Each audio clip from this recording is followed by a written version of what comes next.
जय गुरु जी। सत्संग by Jaya aunty on 14th October 2014।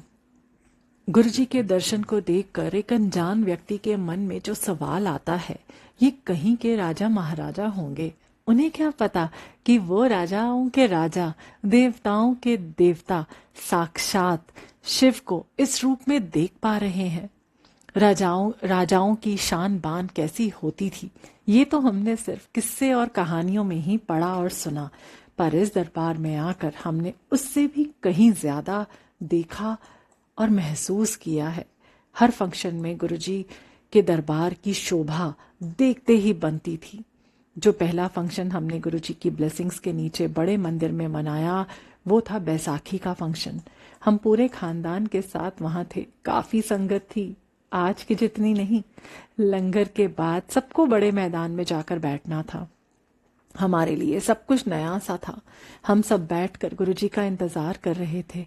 कुछ ही दूरी पर एक स्टेज बना हुआ था। सामने बड़ा स्टेज बना हुआ था जहां म्यूजिशियन अपने अपने इंस्ट्रूमेंट्स में सुर लगा रहे थे। कुछ ही समय बाद गुरुजी अपने शाही पोशाक में संगतों के साथ पधारे। साथ ही स्टेज से हंसराज हंस के स्वर ने गुरुजी का वेलकम शुरू किया। ऐसा समा बंधा कि उससे पहले ना तो मैंने कभी देखा था, ना ही उसके बाद आज तक वैसा महसूस कर पाई हूं। हर शब्द गुरुजी का ही दिया हुआ गुरुजी के लिए ही था।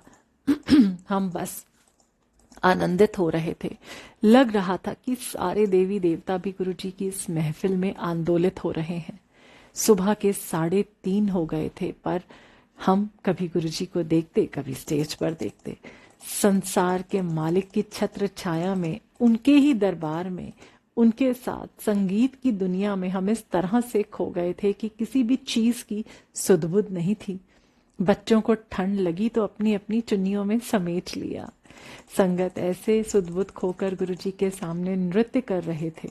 उनके भाव को देखकर हम बस यही कह सकते हैं कि हमने यहाँ अनेकों मीराओं को देख लिया, पर सभी तरफ सिर्फ भक्ति भाव ही था।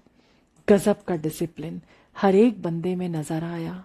ऐसा नहीं था कि वहां जो भी आए थे सब पर गुरुजी ने अपनी मेहर नहीं बरसाई।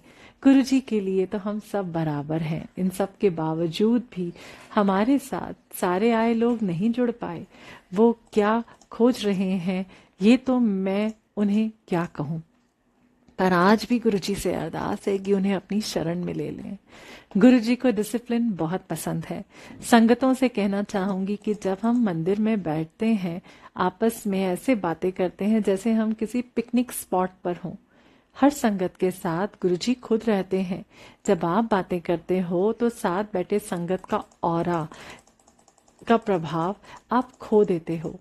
सत्संग जिसके लिए आप उतनी दूर से आए हो, प्रभावी यानी इफेक्टिव कहाँ रह पाया?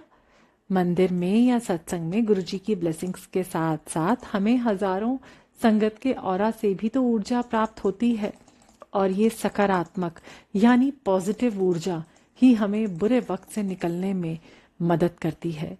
यदि हम मंदिर जा रहे हैं तो हम वो लें जिसके लिए गुरुजी ने हमें वहां बुलाया है। गुरुजी हम सब पर मेहर अपनी बनाए रखना। जय गुरुजी।